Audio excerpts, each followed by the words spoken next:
What's up, everybody? Jat and Riv here in the heart of Singapore, where the second group stage of the 2014 World Championship will be taking place. Yeah, 24 games, 8 teams, all competing for those 4 spots in the quarterfinals in Busan.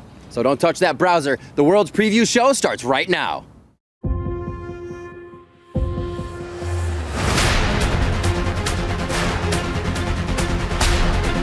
There could not be more on the line in this single game. They have to focus on what is at hand, and that is winning this next match.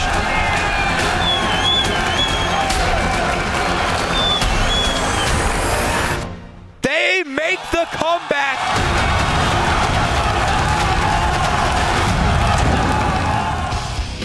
Hello and welcome to the World Preview Show. I am Trevor Quickshot Henry and I'm joined by David Freak Turley, along with our trio of guest experts. The evil geniuses Mitch Crepo, Force Bulls, Yiliang Double of Ping from Counterlogic Gaming, and on-game netcaster Christopher Monte Cristo Michaels. And this week the action shifts to Singapore for the second part of the 2014 World Championship group stages, as the teams from Group C and D battle for one of the 4 remaining spots in the quarterfinals. Yeah, but before we find out who our experts think will be making the trip to Busan for quarters, let's actually take a look back at the 4 teams who already earned their way to the next round of Worlds last week in Taipei. First up is Group A, or the Davids and Goliaths as we called it here on the preview show, and starting out the 4 days of games with the Group A giants, Korea's Samsung White and China's Edward Gaming. This was a matchup that Samsung White really just grabbed the lead and held for the entirety. Yeah, it was kind of the story of Samsung White the entire way through the group stages. As many Korean teams are, they're an impeccable team fighting team. They always seem to find a way to get all the kills, and then all of them barely live throughout the fight. Even the cleanup kills from Imp here, he was also phenomenal the whole way through the group stage. Yeah, 4 for 0 in that particular engagement. At 27 minutes on the clock, Samsung White dive between Nexus and Inhibitor and are just rampaging through Edward Gaming's base. And we did see this team was actually quite good at closing out many of the games here. They were pretty much fearless in their dives. Imp was occasionally over-aggressive, but once again, another great example of a team that knows how to dive. None of them basically die while doing it, but they still managed to pick everybody off. Yeah, fantastic performance. This led Samsung White to a 6-0 record in the groups. Next up, it was actually David taking down Goliath as AHQ took on EDG, and this was a game where EDG really struggled to maintain control, and a great hook from Green Tea. It was an absolutely phenomenal hook from Green Tea. It was the only way AHQ was in on this game at all. They weren't able to flank because of some good wards from Edward. But EDG, they played this weird sort of poke siege comp that they're not really that well known for, and you saw it stall out here. Thankfully, again, Green Tea landing some hooks. And because of this, they actually managed to win the game, and it made it a 1-to-1 record overall in the group stage between these two teams. Yeah, there was one of those phenomenal hooks that we kept talking about. Green Tea at 45 minutes, managing to land one onto Name, the AD carry that we spent a lot of time talking about. AHQ clean up the fight, and this pushed them for the win. And you can see on your screen right there was Westor, the Zed. He went absolutely off this game, and they did finally manage to push down the Nexus. This actually brought us, again, to a 1-to-1 scoreline in between these two teams. Both these teams went 3-3 in the group stage on the overall record, which meant we were actually heading to a tiebreaker for which of these two teams was actually going to move on to the quarterfinals in Busan. Yeah, it's 100% right. Edward Gaming unable to break the hold that Samsung White held in the group stage. So once we get to that tiebreaker game, this was to determine which team was going to advance to quarterfinals, and Edward Gaming, they came out swinging, dominating Green Tea. His Thresh was banned away, his Leona simply wasn't up to the task. Yeah, very good of EDG. They learned their lessons from picks and bans. They also managed to get themselves out of their lanes much more quickly. You on Cassin especially, I thought was great overall in this series and just made a lot of plays. You had an almost Baron steal here from Nas, but it wasn't quite enough. Good flash from Clearlove, managing to get himself in there, taking the Baron. Once again, Edward Gaming cleaning up the team fight with a massive 10k gold lead, and despite the kills being even, it was all about EDG. So with the win, Edward Gaming moved to the quarterfinals to face their Chinese rival Starhorn Royal Club. Now, gentlemen, all 4 of you predicted that both Samsung White and Edward Gaming would be moving out of the group and into the playoffs. You were all correct in that. So let's take that aside and start with Group A, talking about some of the things that impressed us, some of the things that stood out. I'm going to start with Crepo. What's your take? Just the sheer amount of dominance that Samsung White just displayed, and I felt they didn't even have their their foot fully on the pedal. They were holding back, especially game 1 against EDG. They played their best, and then they kind of found out like, yeah, okay, we're better than you. We're just going to play a little slower right now. And I'm just really looking forward to full power white and just like later in the games. Yeah, and double lift, we see Name eating some hooks from Green Tea. What was your take on his performance? Yeah, China is a region of great AD carries, so this guy's the best of the best, considered the best AD carry in China, and I expected much more consistent positioning, better laning, but he just got stomped in lane by Imp and just missed position, almost threw their chances at making it to quarters. Well, he's not a lane monster like Uzi, and in fact, they frequently like lane swap against Starhorn Royal Club just to get him into the late game. But what was the most surprising was his lack of presence in these team fights. These traits that he's really known for, eating those hooks, being too far forward, the positional errors. Him and Deft are positional carries. Uzi and Imp are those big-time playmaking carries, but Name just didn't show up. This isn't the same guy who won 3 seasons of the LPL. And overall, it was interesting to see how the regions actually compared to one another, though. Unfortunately, Taipei Assassins had not a very good run, but you saw AHQ, the #2 team from region people were calling, kind of counting out. They went the distance against Edward Gaming, the #1 team of China. Like, that's a pretty darn good performance there. Like, hey, you don't have this necessarily giant pecking order between the various regions. Yeah, we'll have to see if that actually comes true this weekend. But before we do, the Davids and Goliaths weren't the only teams playing last week in Taipei. We also had Group B, or as Jat and the fans at home had dubbed this group, the Veterans. So we'll start off the action with the rematch between the 2 teams that most of the analysts and you guys at home picked to advance. China's Royal Club and North America's Team Solo Mid. So this is TSM versus SRC. It was the second time they did battle, and it was a close game, but a great Dragon Steal from Amazing led to some control that TSM never lost. And this was pretty incredible because TSM adapted very well throughout the group stage. This is a very disengaged, counter-engaged heavy composition. Royal Club just dives right in, shockwaves like that from Bjergsen, great equalizers from Dyrus as well, just makes it a really easy team fight to win. TSM actually managed to combat the Starhorn Royal Club strengths. Yeah, really strong performance from Dyrus on that rumble. Once again, laying down a pretty good equalizer, zoning AD carry out of the fight, but it's all on Wild Turtle as he goes untouched and just cleans house for the North American powerhouse. Yeah, you really can't understate how much that equalizer actually did for the team fight. Even though it didn't deal 1,000,000 damage, it removed all of the damage from the very Uzi-centric Royal Club. So this was TSM saying, you know what, if they win here, maybe this team can actually take #1 in the group, and if you beat one Chinese team, maybe you can beat another in the quarterfinals. This was a game TSM had to win. Yeah, and in order to set themselves up for that tiebreaker, they would need to take down SK Gaming later in the day. But before that could happen, we did actually see Starhorn Royal Club taking on the Taipei Assassins. And this game went real aggressive, real early, and BB was really out of position. He gets punished for sticking under the tower. Yeah, we obviously saw this a lot from Taipei Assassins, a fairly large number of early game misplays by the team. It was pretty hard for them to get out of the first 15 minutes, and while the game didn't mean much for TPA moving out of the quarterfinals, it did mean that if Starhorn won this game, they would have a much easier time getting first place seed out of the groups here. Less than 2 minutes later, a double bubble coming down from Zero allows Uzi and Zero to get themselves and grab some kills. I think Uzi's still going to be saying #worth with big smiles on his face from the player cam. Taipei Assassins really not showing up in the group stage. We see Starhorn Royal Club with a massive lead, cleaning house with a good tidal wave, and really this was just one for the books. Well, something that this team is honestly very good at is these team fights, is diving very aggressively, and if they can keep Uzi alive, which they do right here, then they're in pretty good shape, and it's just cleanup at this point. Starhorn Royal Club 5-1 in the groups, pretty darn good run for them. And of course, this did set them up for that tiebreaker. If it were to happen, it would mean that Team Solo Mid would need to take down SK Gaming. Now, of course, this is SK back at full strength. Sven Skeren returned to the roster. And truthfully, the game was very even, very close for a long time. But Team Solo Mid, they just went for a risky Nexus push, and it didn't work out. Right, they went for the game-winning push here. They got one of the turrets. Dyrus actually TPs in late, and because they're fighting in SK's base, TSM's positioning is all completely wrong. Look where Wild Turtle is. Like, people have called out that he wasted his W early on, but realistically, he's surrounded anyway. The range doesn't matter when people are all around you, so TSM, they limp into the wrong kind of fight. SK are actually able to basically win the game off of that team fight, running all the way across the map. Amazing's face says it all. Samsung White, we will see you in the quarterfinals.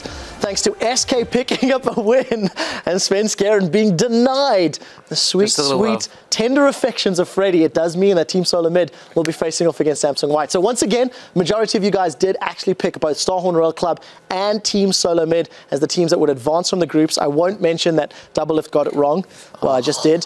So let's actually start with Doublelift. What was your thoughts on the group and what we see out of these 4 teams? Well, I just want to point out that Starhorn Royal Club, the last thing I would describe them is clean. These guys win very sloppy in my opinion, and they got kind of exposed by TSM in their loss.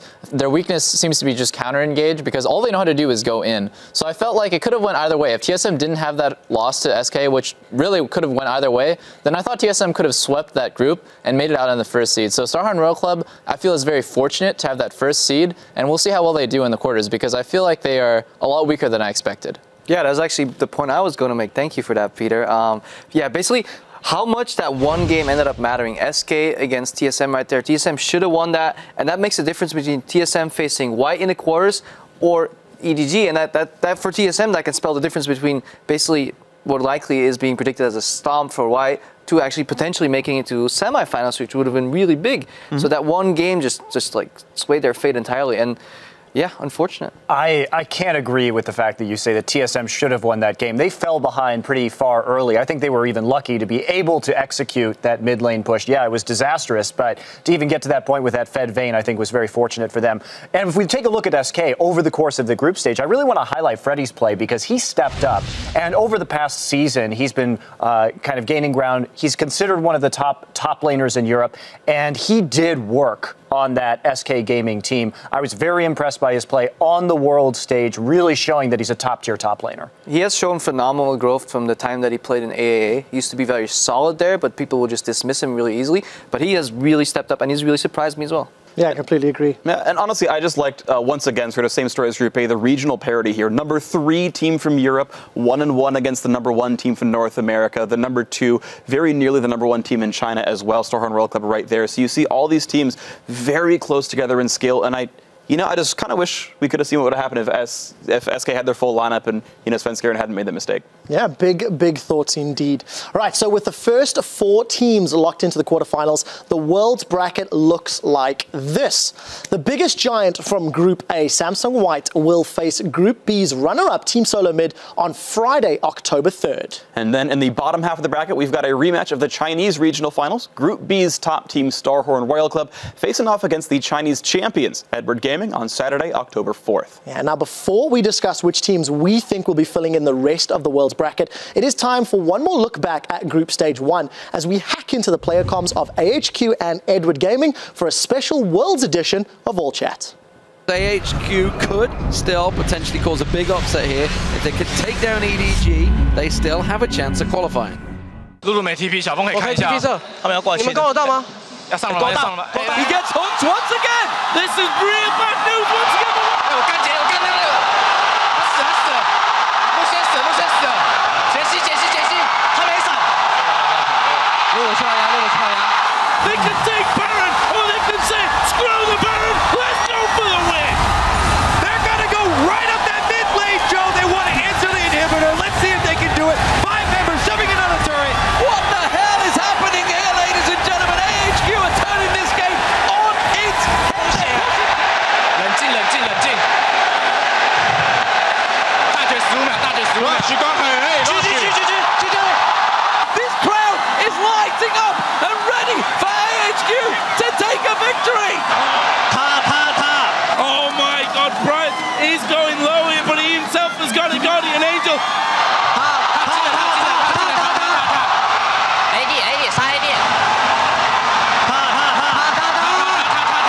Koro is still in there. They're focusing on the next. And the Nets has got to finish it. They're managing to do it.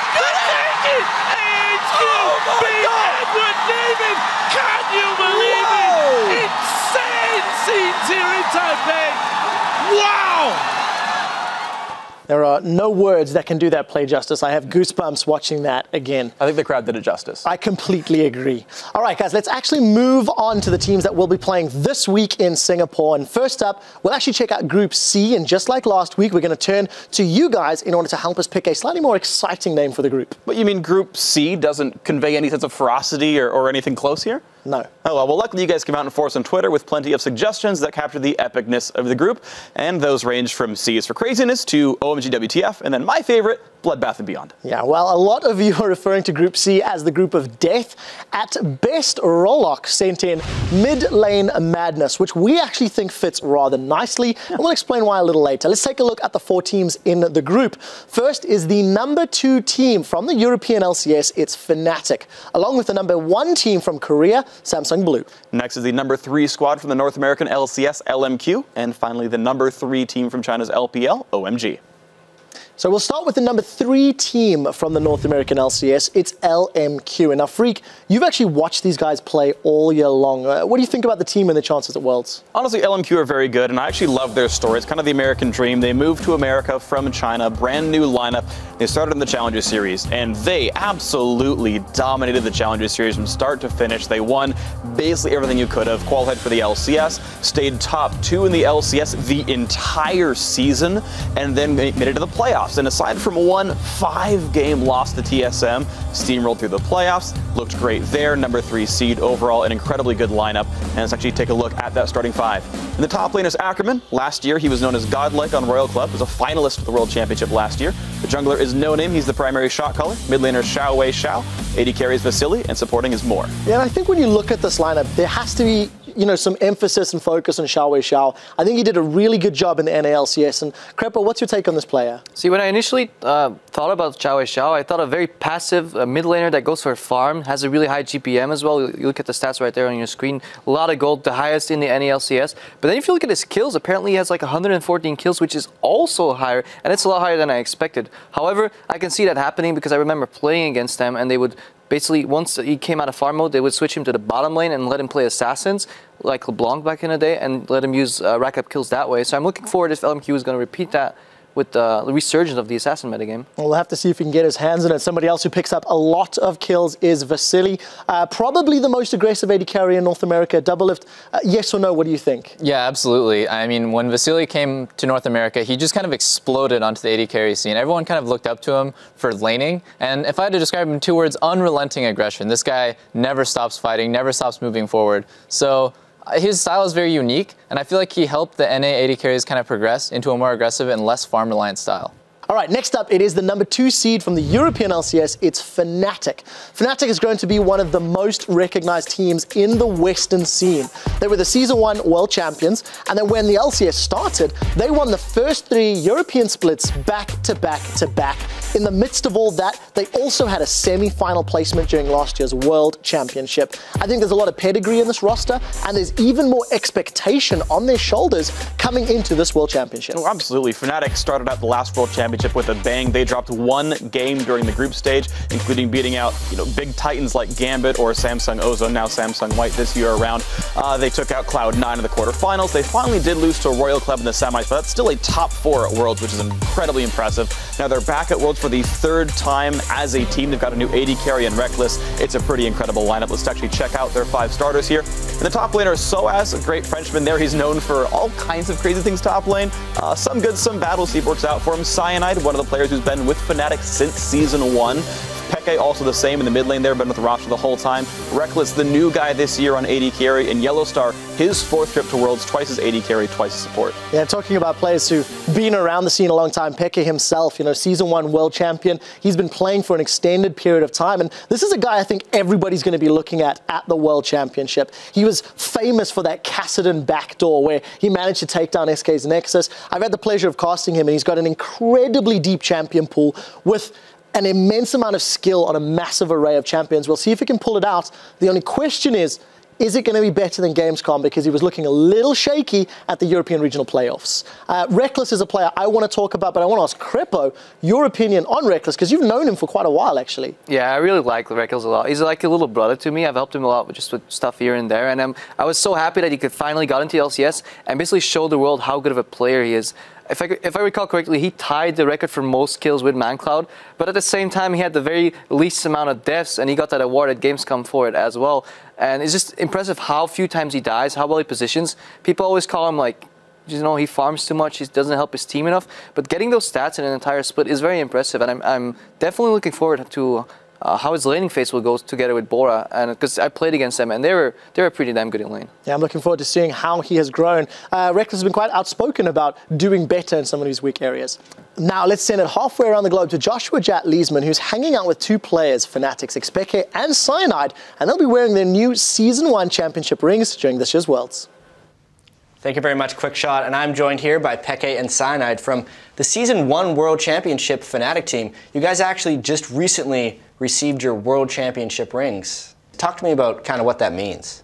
First of all, the ring is pretty cool, obviously, and I don't know, I got really excited when they told us that we would actually get the ring, because I never expected the ring, I never really care about the ring, but it's super cool to have something that in the future you can look at and save it in your stand or something and look at it and be like, that means something, you know? It's better than know that you want it, you can actually look and see something that reminds you of it. Yeah, absolutely. And Cyanide, along with the ring, you guys also are getting some championship skins. Are there anything you're particularly going to want to play? Well, obviously Javan, since it's like my skin. But yeah, I remember when like Season 2, I was super jelly, like TPA was getting like rings and skins and stuff. Like obviously it wasn't as big in Season 1, but I find it really cool that Riot made us the skins anyway and gave us the rings at some point. And with that second place finish in Europe, you guys were drawn into Group C, which many people have coined the group of death. Every team in that group at some point was considered the strongest team in the region. Cyanide, how do you see that group just being so strong? Yeah, like I think all the teams have potential to be really good, and so we will see if actually all the teams, like obviously Blue is going to be incredibly strong already, and then OMG and LMQ, we will see about them, but I think if they train really hard and they are in their top form, it's going to be even really hard to defeat them. Obviously watching so much of Group A and B, and then prepping so much for your own group, knowing a little bit about Group D, if you had to just choose one team at Worlds that you'd want to play against the most, who would it be and why? Well, I would like to say White because they're so good, but I think it would be really hard to beat them because they're just so damn good. We would like to play White at the finals, let's say it like that. Yeah, that's a good way of saying it. With all that though, winning the Season 1 World Championship, semifinals in Season 3, what would it mean to you guys to actually win the World Championship this year? Well, I don't know, it would be just crazy compared to, like last year already, we were so happy that we made it to semifinal. Because at least for me, it's about performing good. Because once you perform your best, if the other team does better, you feel a bit bad, but you don't feel bad in the sense that you are like, if I played a bit better, if we trained a bit more, we could have won. So for me, the goal is to try to give our best, and after the game, don't have a bad flavor that you could have done better. That's the goal. And of course, if you win and you play your best, I think it's just the feeling. At the moment you win, you don't even think about it. It's completely crazy, the excitement you get. So. Well, for me last year, I was a bit disappointed after we lost, like obviously, but I was also really happy since we made it really far and we beat NA, so that's what it really matters, but just kidding. But still, yeah, I was really happy we made it so far, but I would have desired to go even to the finals and play there on the big stadium. Thank you very much, FLICKR and Cyanide. It was great talking to you guys. For now, though, we're going to send it back to Quickshot and the guys at the analyst desk to talk more about Group C. Thank you very much, Jat. Those rings certainly look awesome. On the topic of the Fnatic skins, you guys at home will be able to pick those up very, very soon. So at the very least, you can look like one of the pros while you're playing. I want to keep this tour of Group C on the road. So let's take a look at the #1 team from Korea. It is Samsung Blue. 2014 saw Dade transition from their sister team to mid laner for Blue. And this really did usher in a year of dominance for the #1 seed. It absolutely did. Once Dade joined Samsung Blue, the team went on an absolute tear through 2014. They won Champions Spring, they took second place in Champions Summer. This gave Blue enough circuit points to earn that team the #1 seed from Korea heading into the World Championship. Obviously, an incredible group of 5. Let's check out their starting roster now. In the top lane is Acorn. In the jungle is Spirit. In the mid lane is Dade, that new guy. At the AD carry is Deft. Many call him the best in the world. And supporting is Heart. Yeah, and I think talking about the transition mid laner, you have to ask questions about Dade. He was the player in my mind that really cost his team Worlds last year in the group stages. And Monty, Dade has a lot of hype once again coming into Worlds. What's your take? Yeah, I wonder too, is Name the Dade of this year, this very dominant player who comes in and kind of chokes at Worlds? We'll see in the quarterfinals. But Dade, I mean, we look at this guy, he has been in all of the finals this entire year, winter, spring, and summer, on 2 different teams. So we're really looking at a very consistent, very dominant player, and I can't wait to see him this year. I think he's got a bit of a chip on his shoulder after what happened last year, and I think he's eager to prove himself. Yeah. And if we talk about Dade too, we look at his team fighting skills, right? He's not the most dominant player in lane, and like Dade, it's about deft on the team as well. Another player not so dominant in the laning phase, but incredible in terms of positioning in those team fights, and man, is this guy good at kind of skill shot AD carries. So really excited to see him moving forward, and looking forward to those 5v5 and Siege comps from Samsung Blue that I know so well. Deft is also like the ultimate skill shot dodger. His sidesteps are like very Faker-esque, if not even better. It's amazing to watch him operate in fights and just slightly step a little to the left, a little to the right, and just continue to like wreak havoc. Yeah, we'll definitely have to keep our eyes on Deft to see how many skill shots he can dodge when we get to the games. But before that, we've got one more team to talk about in this group, and that brings us to the number 3 seed from the China's LPL. It is OMG.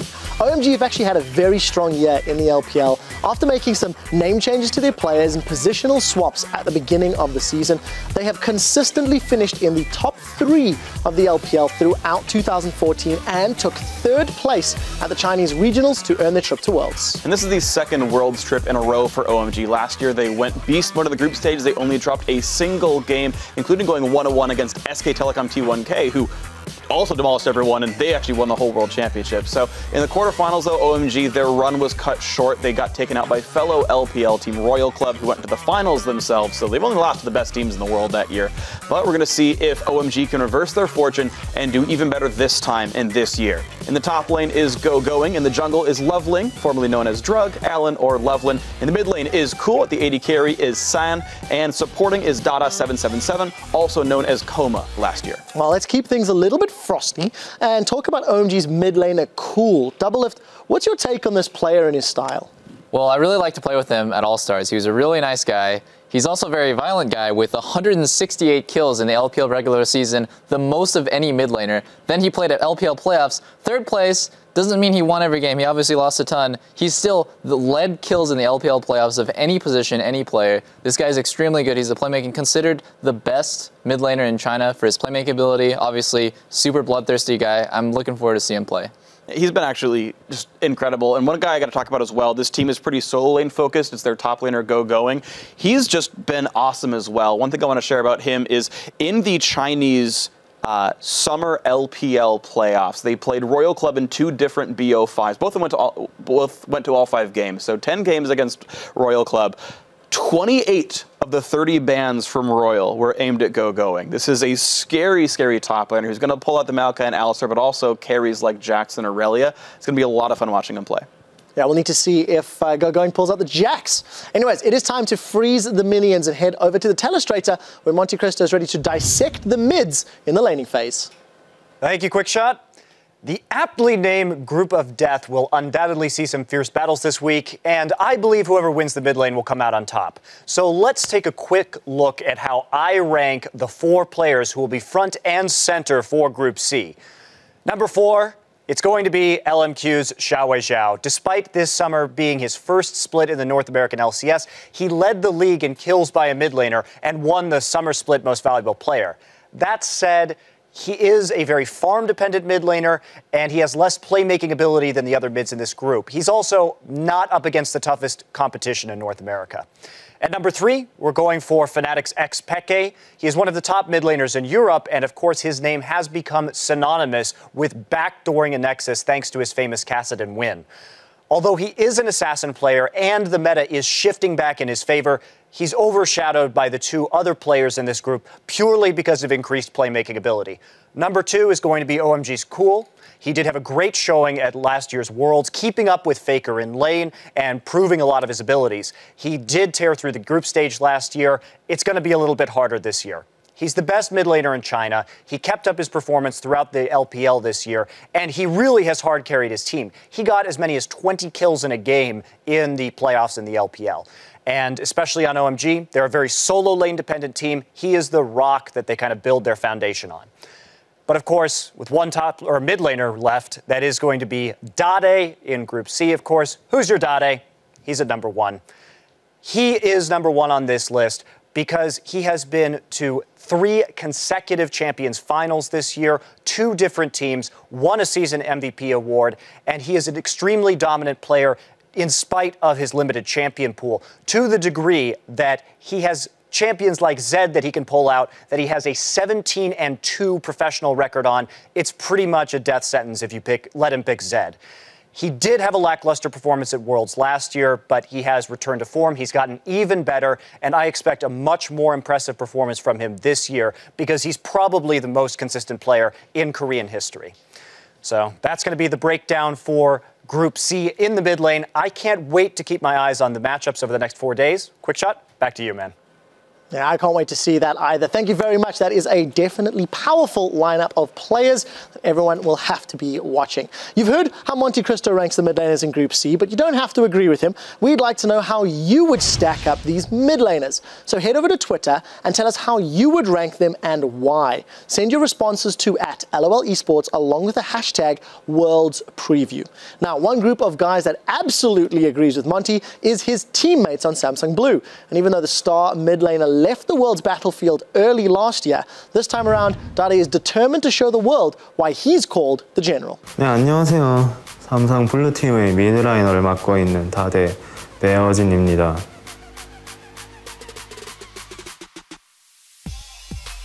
저를 수식하는 여러 말들이 있죠. 인간 제드라던가 장군이라던가.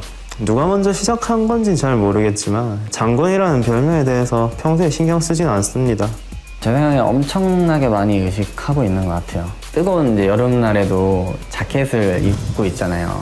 그런 게 보면은 망토 이렇게 들은 대장군 포스처럼 이렇게 느낌이 있으려고 걸음걸이도 약간 다가가면 한 대 맞겠다 이런 느낌의 풍채를 풍기면서 걷고. 다들 듣고 있네. 8강까지가 그때 당시 오존팀의 최고 성적이었는데 다데 선수가 들어오고 나서 바로 우승을 했고 MVP 미드 다데입니다. 다데 선수가 평소 연습 때보다 대회 때 거의 한 2배, 3배는 목소리도 크게 하고 말도 많이 해요. 그만큼 이기고 싶은 거죠. 누구보다도 더. 충격이었죠. 네, 롤드컵을 그렇게 빨리 탈락할 줄은 정말 몰랐고 제가 할 수 있었던 건 새로 준비한 그라가스와 리산드라였는데 제가 지금 와서 정말 냉철하게 분석을 하면 다데는 기본적으로 장군이기 때문에 칼 하나 정도는 들고 있어야 되는데 그라가스를 여러분 보세요. 굉장히 둔해 보이고 칼을 들고 있지도 않고 뭔가 뚜렷하게 잘생기지도 않았습니다. 당연히 질 수밖에 없었죠. 감독님의 속마음까진 모르겠지만 사실 굉장히 기분이 나빴습니다. 그때는 불러도 못하는 시절이었잖아요. 좌천됐다고 많이 느꼈을 것 같아요. 삼성블루는 정확히 이 상황에서 어떻게 해야 되고 이런 부분에 대한 결정을 하는 사람이 없더라고요. 고민 끝에 바꾸게 됐죠. 처음에는 솔직히 서로 의견도 잘 안 맞고 많이 힘들어가지고 트러블도 많이 나고 그랬었는데 우리 장군님께서 딱 들어오시고 난 다음부터 한순간에 갑자기 우승, 마스터즈 우승 난리 났잖아요. 팀의 중심을 잡아주는 역할을 진짜 잘 수행해주고 있는 것 같아요. 그 한타 때 우리가 이거 이겨줘라는 판단을 다데 선수가 합니다. 냉철하게 보는 눈이 다데한테 있는 것 같아요. 뭐가 됐든 간에 블루에 와서 우승을 한 거고 결국 잘 되긴 했죠. 어떤 때나 미드라이너들을 거론할 때 제 이름이 빠지지 않는 그런 선수가 되고 싶어요. 뭐 한국에서는 제가 장군이라고 불리는데 외국 시청자분들께도 제가 왜 장군이라고 불리는지 똑똑히 알려드리겠습니다.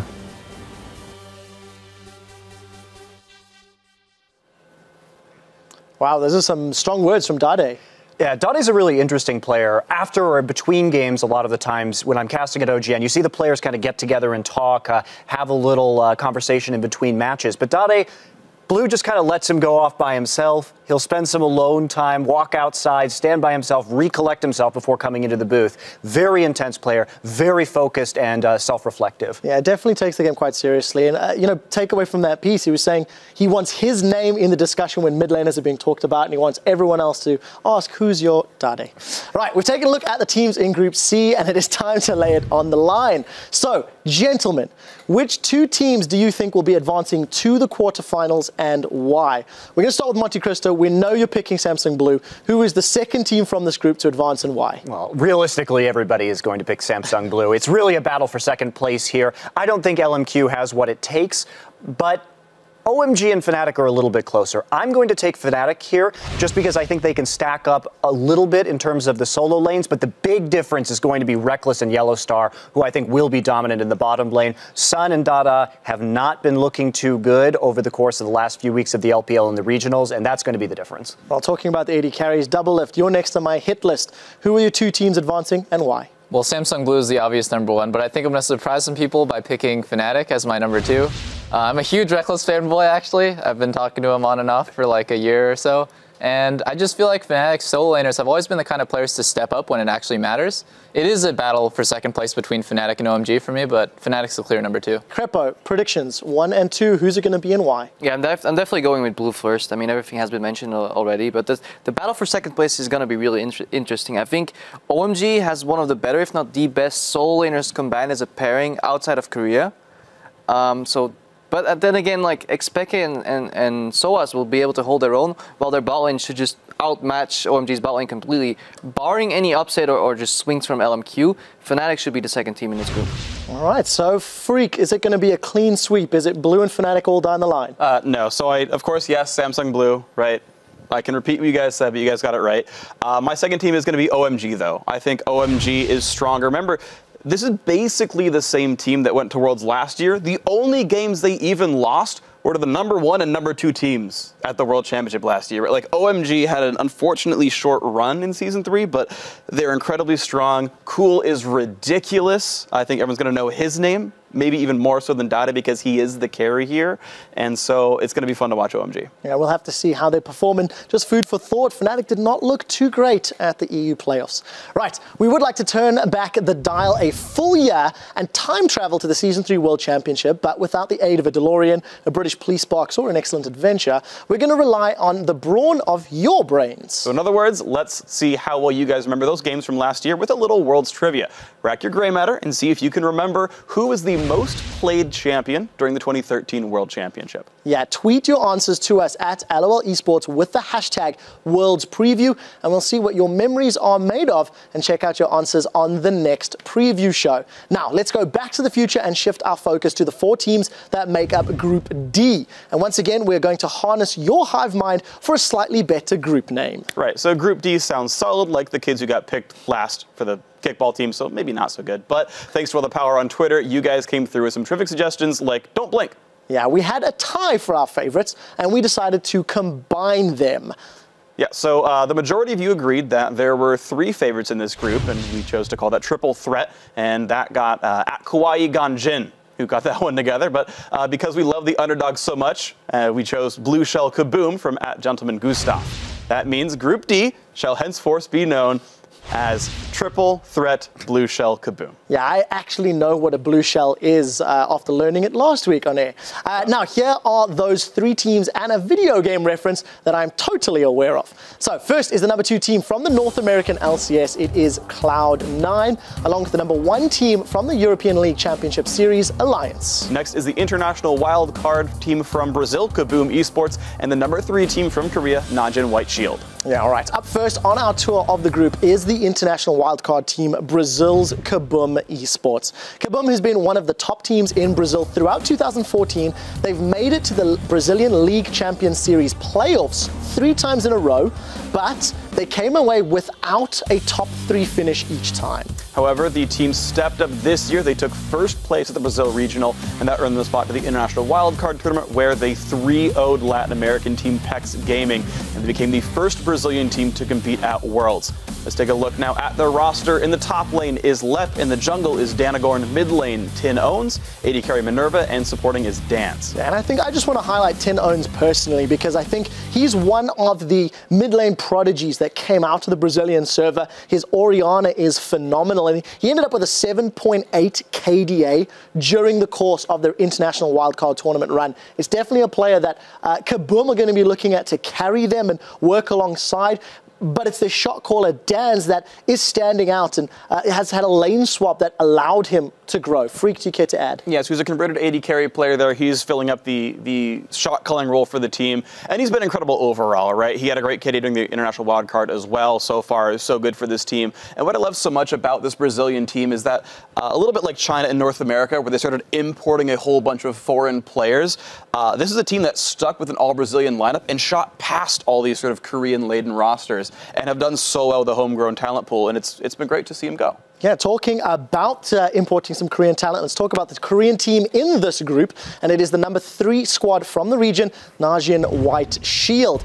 NaJin White Shield has been one of Korea's top 5 teams all year long, but their strongest finish came when they took 2nd place in Champions Spring. And their point total narrowly qualified them to compete in the Korean regionals, but they swept the KT Bullets 3-0, they swept the KT Arrows 3-0, and then they took down defending world champions SK Telecom T1K 3-1 in the final match, and they earned that last spot at Worlds for Korea. Let's check out the starting lineup now. In the top lane, Save, one of the best top laners in the world, absolutely. In the jungle is Watch, the mid lane is Goong, AD carry Zephyr, and support Gorilla, the original OG Janna.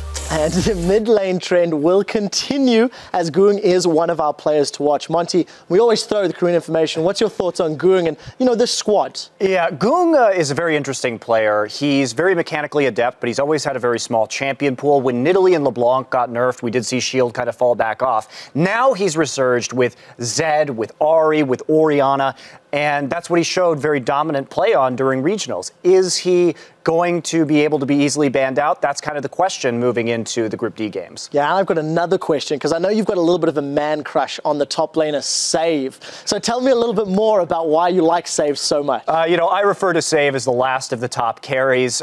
He and Flame are very much at the top of their game. And this guy is just ridiculous. Huge KDA, 7.81 during the Korean regional finals, and he had that 100% win rate on Kale. Very, very dangerous on Ryze as well. Can play unorthodox top lane carries like Kha'Zix and Zed. You don't know what this guy is going to bring out, but watch for him to have very good teleports and a just hard carry from the top lane. Just a little bit of pressure there from Monte Cristo on his shoulders. Right, this is going to bring us to the number 2 team from North America. It is Cloud9. Cloud9 have been one of the most dominant teams in the LCS ever since they earned their way in last summer, and this marks the team's 2nd trip in a row to Worlds after Fnatic knocked them out in the quarterfinals last year. Yeah, a bit of a short run there in the 2013 World Championship, but they came back. They took first place in this spring split this year, and although their rivals Team Solomid finally beat them for the first time in the playoffs, these guys still took 2nd place in the playoffs. Pretty darn good overall. Let's take a look now at their starting 5 roster. In the top lane is Balls, in the jungle is Meteos, Hai is their mid laner, AD carry Sneaky, and supporting is Lemonation. Yeah, this is the team that's been doing very well in Korean solo queue. I want to ask a little bit about Sneaky, Double Lift. Sneaky's sort of one of the quieter AD carries from North America. How's he going to do on the world stage? So before, I felt like he took a back seat. He wasn't really a carry, like a big force to be reckoned with. His job was primarily just to go even in lane and just kind of shine in team fights or later stages of the game with rotations. But nowadays, he really stepped up. His laning has improved a lot. His synergy with Lemon has gotten to the point where they're actually consistently winning lane. And their mid-game rotations are just all focused around the AD carry, actually. Sneaky's getting a lot of farm, a lot of kills, and stepping up. I mean, that backseat point actually ties back to Meteos as well. He was known as a jungler that used to farm a lot and just had this stigma around him that he would never gank. But he stepped up his game, diversified his plays, and just improved his champion pool. At the start of the year, his Lee Sin wasn't good. He even said that himself. He kept playing it because he was smart enough to play that champion without even having mechanical proficiency. But he stepped up his Lee Sin game. He has a better champion pool right now, and he's just a really smart jungler. So I'm looking forward to see him perform on the world stage. And I actually want to see if they've added some more strategic diversity to the roster, because every single game in playoffs, they just lane swap sneaky and waited for team fights. I want to see what else they've learned this time around and see if they can do something new at Worlds this year. Well, they've had a lot of time in Korea to learn those new tricks. Another team that has will be the last team in this group. It is the #1 squad from the European LCS. It is Alliance. Alliance is the super team that was put together by Froggen last December after his teammates and Evil Geniuses left to join the North American LCS. And they actually had a pretty rough start to the spring series of 2014. They finished in 4th place in the playoffs, but this summer they've worked out a lot of the issues. They started dominating the European LCS. They even dethroned Fnatic for the first time as King of the Splits. They took first place in summer playoffs. They're the #1 team in Europe right now. Let's take a look at their starting lineup. In the top lane is Wicked, and then jungle is Shook.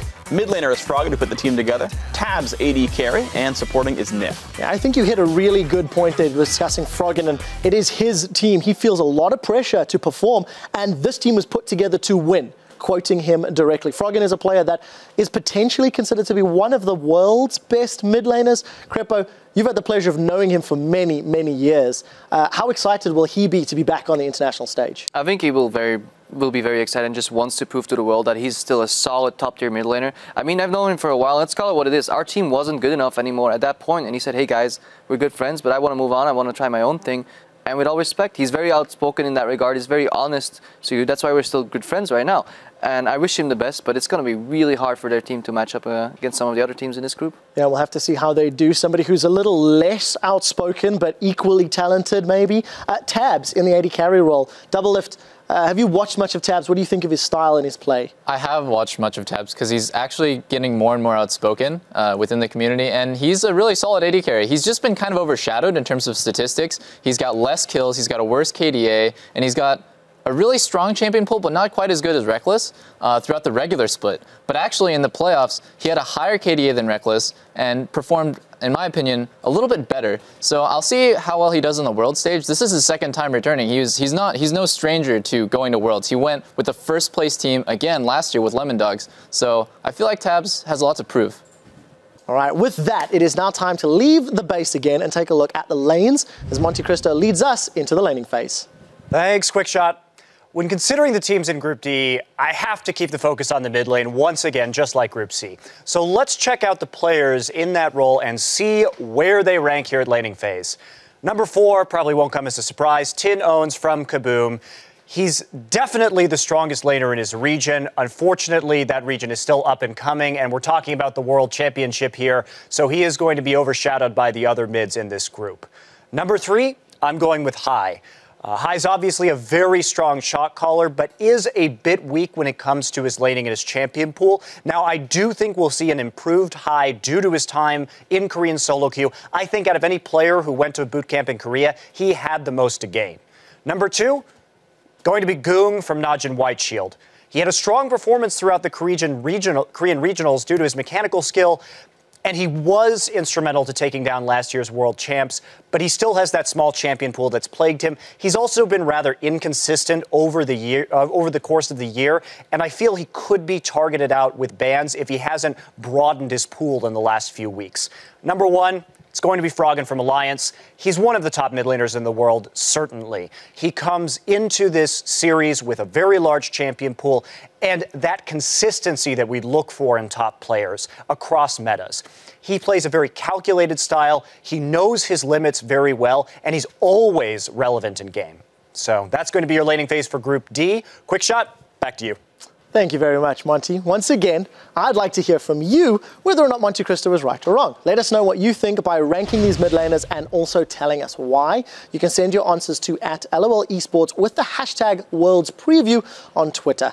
Let's stay in the mid lane, although this time that mid lane is a hell of a far way away in Singapore, where Rivington Bisland III sat down with Cloud9's captain, Hai. Thanks, Quickshot. And right now I'm happy to be joined by Cloud9's captain and shot caller, Hai. How's it going? What's up, dude? Just got here in Singapore. It's pretty hot. Right on. Well, let's get right to it. This is your second trip coming into the World Championship. What's the difference between last year's championship and coming into this one? Well, a few things. First off, we get to play more than 3 games this year, so I'm happy for that. And we're also over in Asia. Last year we were back in LA playing right next to where we live, and now I'm all the way over here in Singapore. Never been here before and playing a game I love. Right on. And how are you guys actually feeling about that group stage? Because you guys usually seeded out of it. Now you got to play. What are you thinking? I'd like to say our group is pretty hard. There's obviously 3 favorite teams to come out, NaJin Shield, us, and Alliance. Basically, when we got second place at playoffs, that made our group, or our possibility of getting our groups, much harder. So it's kind of our punishment, I guess, for not taking first. Speaking about that second place, it's the first time since Cloud9 has been in the LCS that you guys don't grab the title. What was the feeling of the team? I think it depended per person. Some people were more mad, some people were more sad, some people were just like, it happens, or they just weren't expecting to win anyway, just because how practice was going. So depending on who you ask, they'll give you a different answer. All right, and obviously everybody, as fast as they could, took off, got to the boot camp in Korea. What were the benefits? What did you guys draw from that?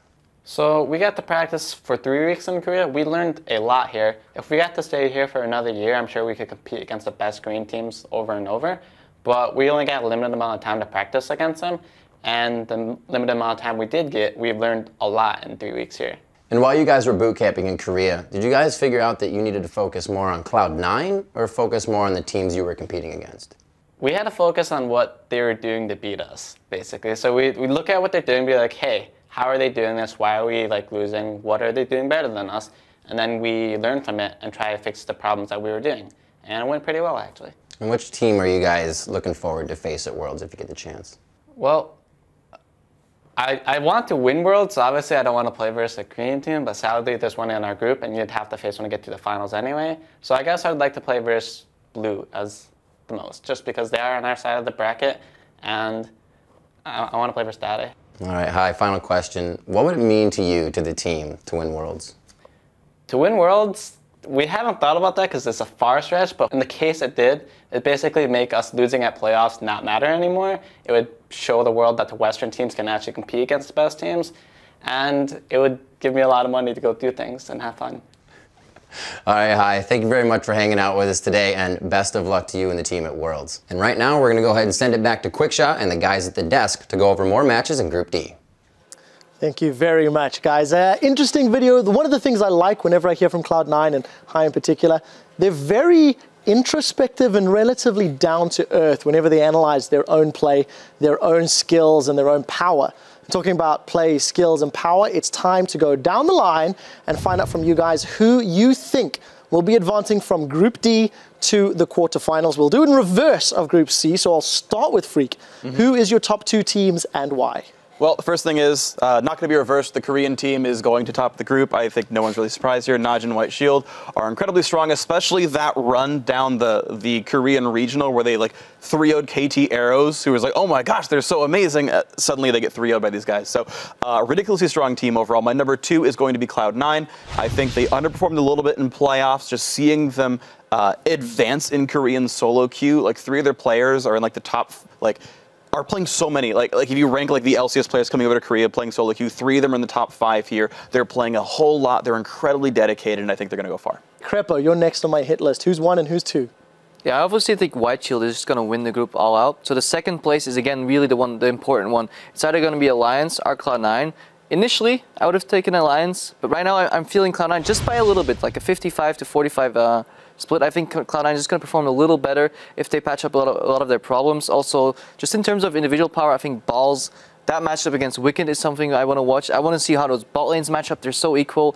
I want to see if Hai can handle Frog, and there's so many interesting matchups. But I think overall, in terms of team play, strategic like prowess, I think Cloud9 is just going to come out on top. So once again, similar votes. Double lift.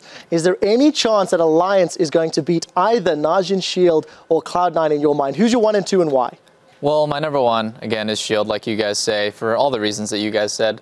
But my number 2, Cloud9. I didn't believe in TSM and when I should have, and I definitely believe in Cloud9 now. My mind has kind of changed. I think the matchup to kind of watch out for between them and Alliance is the jungle, because Meteos is so dedicated and just so good. He's always been so consistent, where to me, Shook is pretty hit or miss, and he relies a lot on Froggen to do most of the work. And then Shook can kind of get in there and play really aggressive. But Meteos is so cold and calculated. He's the KDA king. So while all of their other lanes kind of match up equally, I would say Meteos overshadows Shook just by a little bit. And so I give Cloud9 the edge. So another one. Let's see if this is going to be a clean sweep. Monte Cristo, what is it about Shield that is going to give them the edge in this matchup, and who's your number 2? Yeah, I do think Shield, especially when we talk about save, is going to come in number 1 in this group. But I will just kind of put a damper on some of these expectations. If I think that any Korean team might get tripped up here, it will be Shield. They've been kind of inconsistent this season. They went from the finals in Champions Spring to barely making it out of groups in Champions Summer, and then immediately losing to the KT Arrows. Also, when we look at regionals, that was the best I've ever seen Watch and Zephyr play, and there's no guarantee that they're going to step up that much again here at Worlds. So that's a little bit of a caveat. I still put them in number 1. Now, number 2, I'm going to agree with you guys. I think Cloud9 has this. I know from observing a lot of the boot camp that happened before I came out here to LA for the desk when everybody was in Korea, I know Cloud9 got the best practice out of all these teams. I also think they had the most to gain from this practice. And when we think about strategy, Cloud9 is the best Western team in terms of strategy, in terms of rotations. I'm going to take them by a hair, just a hair, over Alliance. So, according to our analysts, it's a unanimous decision for 1 and 2, and that would mean the number 1 seed in the group would not advance. So, interesting thoughts here from the analyst desk. I think it's funny that we're all unanimous about, like, ranting and raving over how good Cloud9 is. We're like, oh my god, Cloud9 is so good. 55-45. Alliance could do it. And that's like it. Yeah, well, we'll have to see how close you guys, the experts, are with those predictions as the games in Singapore kick off on Thursday at 11 a.m. Central European Summer Time, which is 2 a.m. Pacific. The first of Thursday's 6 matches features North America's LMQ taking on China's OMG, with Cloud9 facing Kaboom Esports to finish up day number 1. And on Friday, NaJin White Shield will face Alliance to start the day, and Samsung Blue takes on LMQ to close things out. Yeah, and of course, starting on Saturday, the matches will shift to a new starting time, so please take note of that. It will begin with Fnatic versus OMG. That game will begin at 8 a.m. Central European Summer Time, which is actually 11 p.m. Friday. For those of you in the Pacific time zone, that is 3 hours earlier than normal. And that same schedule is in effect for Sunday's games, where Kaboom Esports kicks off the final 6 matches when they take on Cloud9, and barring any more tiebreakers, we'll close out Singapore with a OMG versus LMQ battle. We'll have to see how that turns out. To whet your appetite for the action ahead of this week in Singapore, let's take a look at some of the biggest plays that happened in Taipei, or as Imp can now call it, the Penta. Number 5 coming in, it's going to be Samsung White with the impeccable outplay. Oh, and the hook coming in towards BT. They pulled him into tower edge. Oh, they're going to finish him off. One more auto attack would have done it. There is him going aggressive. He gets the kill on BT. Can he take on Endeavor as well? He can. And the lantern to escape to safety. Amazing. Yeah, amazing indeed. Coming at number 4, it's Samsung White again taking matters into their own hands. Going in off Crystal, going to come around the side. Paul actually flashing over the wall. Down the easy going to fall. Oh, there's the shield from Soon as well. Crystal going over. He gets exhausted. They're both going to go down. It's a good call, but look at Pawn. He flashes over, takes the Q. That saves him once. Then the shield saves him through the kick, and he's able to escape. Mata as well. He saves the exhaust until Crystal flashes over the wall for the chase. And number 3, Wins blew everyone away with his Lee Sin mechanics. Monsoon is running. Bubble comes down. Is Insane going to be able to get away? There's the knockup. Goes down as well. Korn now at less than half. Zero. Cola. Both the left and half. Kill that. Wins go through. And that is a 4 for 2. What the Taipei Assassins. Incredible. What a huge swing for TPA. That turret going down and BB following up. The level advantage pays out big. They're able to get the kill, snowball into several pickups. That's not only going to be the turret, it's going to be the Dragon. Big boost here for TPA. Giant mid-game power spike. All right, coming in at number 2, it's Insec with the Insec. Whoa! Oh! Well, the zillion ultimates on him, but can he leap away? That's the aggression that Starhorn Royal Club have been looking for, and it was all once again the Insect kick. It finally worked.